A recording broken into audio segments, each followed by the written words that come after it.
Hey, DJ, how you feeling right now, girl? I'm trying to contact you about that extended warranty. You know, two weeks ago, you posted on Twitter August 23rd, which is, oh, would you look at that? Oh, that was today. DJ, when you said August 23rd, what did you mean by this exactly? I think the fans want answers. We were expecting, some vengeance that you created. We were expecting a huge game. We were expecting something. Game we had today. DJ Carrington completely humbled by Caitlin Clark. And then she gonna try to shoulder shrug Caitlin. Caitlin like, girl, get out of here, bruh. I just bust you, pick your face up off the floor. Caitlin Clark hit a logo 3 in her face. Then she was trying to mock. Caitlin Clark got the tech. She got in 18 minutes, she dropped 7 points, shooting 3 for 11 from the field. Now the real tweet that you should have posted, DJ Carrington, should have been March 11th, because if I had known that you was gonna shoot 3 for 11 on August 23rd, I would have I would have commented that under your post sooner. You came and you literally laid 15 days before the Chicago Sky and the Indiana Fever met again. DJ Kearing sat down and typed out 2 numbers. 8:23. That's IT. An O caption, no explanation, nothing else attached to it. Just a date posted right after. She'd been ejected from a game against Indiana for a flagrant foul tagging the Fever on her way out the door. And if you know anything about how these things work online, you already know what that post was actually saying underneath. The surface. Dirtbag, Dejanay, clout chaser, Carrington. Careful what you wish for, Dejanay. Be careful what you wish for. You're the one that circled 8:23 on the calendar. You're the one who tweeted out 8:23 as if it was some date we all should pay attention to. And people paid attention and saw you. Ooh, you had a bad game. Oh, but 8:23. Fair. Caitlin Clark makes 8 3-pointers. The Indiana Fever win by 23 points. Great foresight on your end, DJ Carrington. It wasn't a schedule reminder, it was a promise that IT was DJ Carrington telling everybody watching that when these two teams lined up again on August 23rd, she was going to be ready, she was going to make a statement, and she was going to get her moment of payback against Caitlin Clark and the Fever. Well, August 23rd came and went, and it's safe to say that the moment did not go the way DJ Carrington was hoping it would. This clip is going viral of Caitlin Clark getting poked in the eye by DJ Carrington. It happened in the first quarter when Clark tried passing the ball to her teammate Aaliyah Boston, but Carrington poked Clark in the eye while trying to deflect the pass. No foul was called, but Clark had to take a second to regain her composure.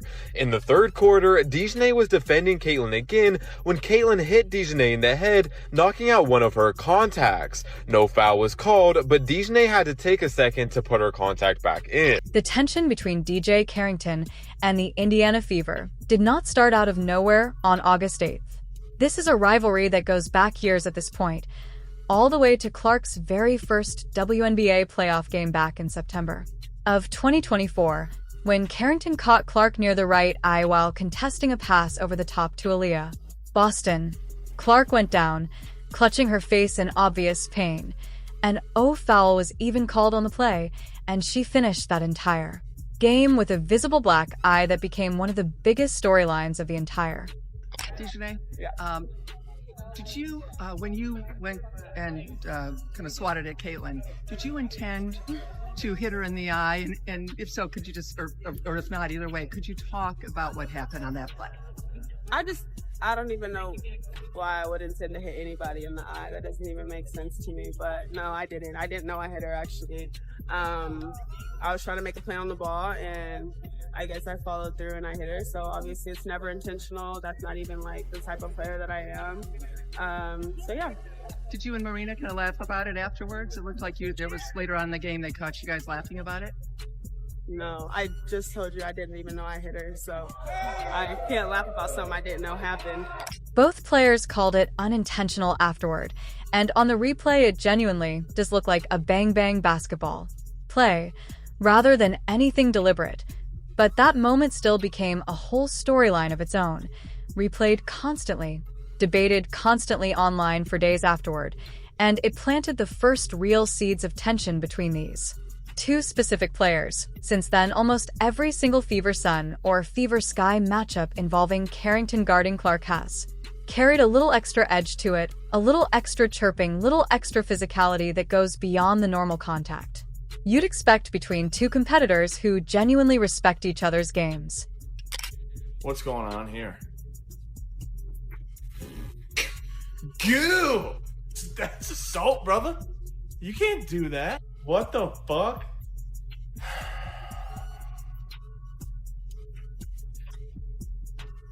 Is this just the default if you can't think? Or if you just like don't want to take accountability for your actions? Oh my god, this league, bro, this league. White privilege while you're wearing a bleach blonde dyed wig. I mean, the fuck? What is privileged about that? You stone cold Steve Austin clotheslined her ass. Back on August 8th in Chicago, Carrington came flying in from behind on a fast break and caught Sophie Cunningham across the head and neck. While Cunningham was finishing a layup attempt, IT was reviewed by the officiating crew, upgraded from a common foul to a flagrant 2, and DJ Carrington was tossed from the game on the spot, sent straight to the locker room before the second half even started. That part, fair or not, depending on who you ask, is just basketball. Hard fouls happen, ejections happen, tempers flare in the heat of a game, and normally that would be the end of the story until the next time these two teams meet again on the schedule, but DJ Carrington didn't let it end there, and that's exactly where this entire situation started spiraling into something much bigger than one ejection. Dejanay, you hit her in the head and you drew blood. It was a flagrant 2. You should have been ejected. No more, no less. Have we seen Sophie Cunningham aggressively foul an individual before and not get thrown out of the game? Sure. Have we seen Caitlin Clark aggressively foul an individual by hitting them in the head and not get out of the game? Absolutely. But if we are paying attention to what Dejanay Carrington did to Sophie Cunningham, it was not a race-based decision. And to call that a white privilege-based foul is to completely undermine the term of white privilege and to also completely ignore the rules in basketball. You hit her in the head, you drew blood, you didn't connect with the ball at all whatsoever. Minutes after getting sent to the locker room, Carrington posted white privilege on social media and tagged the Indiana Fever directly in the post. That single sentence turned a routine ejection into a national story almost overnight, with everybody from casual fans to sports radio hosts to television pundits weighing in on what she actually meant by it and whether the accusation was fair given the context of the foul itself.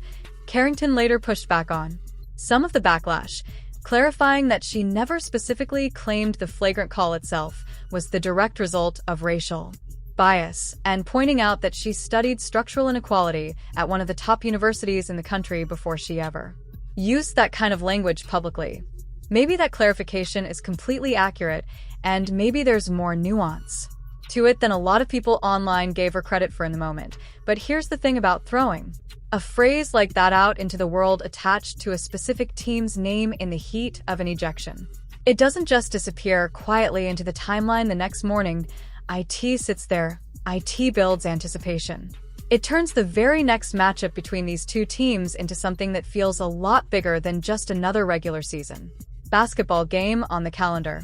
Dejanay Carrington bookmarking this day just to get embarrassed by Caitlin Clark. The big bad wolf coming through, blowing houses down until she tried to blow down the Caitlin Clark brick house that was built by Dejanay.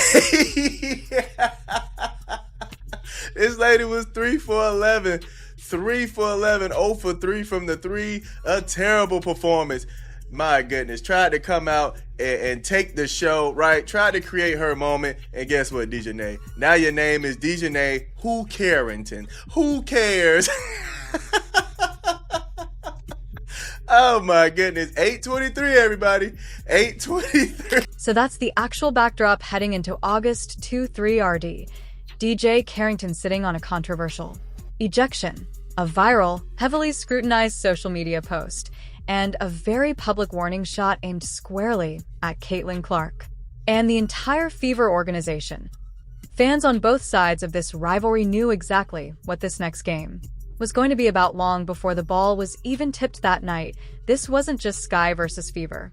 Any more .2 teams jockeying for playoff in a crowded standings race. This had turned into DJ Carrington trying to prove a point on a stage she had chosen for herself. Trying to show the basketball world she wasn't rattled by any of the backlash, and trying to show that when these two teams shared the floor again, she was going to be the one dictating the terms of engagement from the opening tip. That's a tremendous amount of pressure to put on yourself in a public post 2 full weeks in advance of the actual game, and it's exactly the kind of self-imposed pressure that has a way of backfiring the moment the ball is actually in, the cameras start rolling for. Getting used to play on the court as a rookie, but she brings a defensive mentality. That'll be the first personal on DJ Carrington. Fast forward now to the second quarter of the actual game on August 23 RD. Chicago is holding on to a slim 4-point lead at that point, which, credit where it's genuinely due, is more competitive than a lot of people expected out of this particular Sky roster against this specific version of the Fever. Carrington is guarding Clark tightly on a drive into the paint, gets called for a foul blocking the lane, and instead of just accepting the whistle and getting back to set up on defense the way most players do a dozen times a night, without a second thought, she starts arguing directly with referee Charles Watson. She throws her head back dramatically, exaggerates the contact well beyond what actually happens, and essentially performs a small flop of her own while simultaneously accusing Caitlin Clark of being the one who flopped on the exact same play. If any of that sounds oddly familiar, it's because this is not new behavior from DJ Carrington, specifically when it comes to matchups against Clark. She pulled almost the exact same move, the same accusation, the same dramatic body language. Years earlier during a Fever Sun game, when she was still with Connecticut, it's practically become her signature response whenever a whistle goes against her, specifically while guarding Clark. So the game that DJ Carrington had circled on her calendar and wanted the world to see happened tonight. And how did it turn out? Caitlin Clark had 37 points, 10 assists, 8 threes, and we got this lovely reaction. But I want to point out something that happened in the game. Some of the Chicago Sky, including DJ Carrington, to me, were looking for a fight this game. And Caitlin, instead of talking about it in the media, just did it with her basketball skills, and this is one of the plays that happened. Indiana can regain the lead. Clark, another step back three. Yes. And a little bit of passion afterwards. You love it. This is. So DJ purposely runs into Clark, and then Clark just waves her off. You can tell that Clark was just over that storyline and with that rivalry. Here's where things get genuinely uncomfortable for DJ Carrington, and this is the exact part everybody online latched onto instantly once the clips started circulating, about 30 seconds after that whole flopping performance directed at the referee. Caitlin Clark calmly walks the ball up the floor, gets a clean, uncontested look well beyond the three-point arc, and drills a step-back logo 3 directly in Carrington's face. Not a contested low-percentage miss. Not a lucky bounce that happened to go in off the back iron, but a clean, confident, in rhythm three-pointer from nearly 30 feet out launched right after DJ Carrington had just spent the better part of half a minute trying to convince an official that Clark was somehow the dramatic theatrical one on that exact possession. The timing could not have possibly been worse for her if somebody had sat down and scripted it that way on purpose for maximum comedic effect. Here we have Caitlin Clark cooking DJ Carrington's boots, and then DJ Carrington goes out of her way to bump into Caitlin Clark as she's running down the floor. Let's take a look. Clark, another step back three. Yes. And a little bit of passion afterwards. You love it. DJ Carrington bumps into Caitlin Clark. Watch this. This is the funniest part. And Caitlin Clark treats her like Raven Johnson in South Carolina and says, please, look how disrespectful this is. This is a you're not even worth my time type of wave off. This is a not even worth my time type of wave off. Damn, not even worth it. You're not even worth it. Look at this. Whew, wasting my time. DJ Carrington, what a And then, almost immediately after watching that shot go through the net with nothing but net, cameras catch DJ Carrington intentionally bumping into Caitlin Clark while both players are jogging back up the floor in transition. IT wasn't officially whistled as a foul in the moment, with the referees letting the contact go as the game kept flowing, but it didn't need to be called. For everybody watching at home to understand exactly what that bump actually was, that's frustration. Plain and simple, that's a player who had just talked a big game at the referee, gotten dunked on emotionally by a logo-range three-pointer roughly 30 seconds later, and reacted the only way she seemed to know how to react in that specific moment, which was to shove somebody who genuinely wasn't even looking for a confrontation in the first place. Clark, for her part, didn't even flinch at the contact. She kept jogging up the floor, kept her focus entirely on the game in front of her, and let her actual play on the court do all of the talking that mattered from that point forward.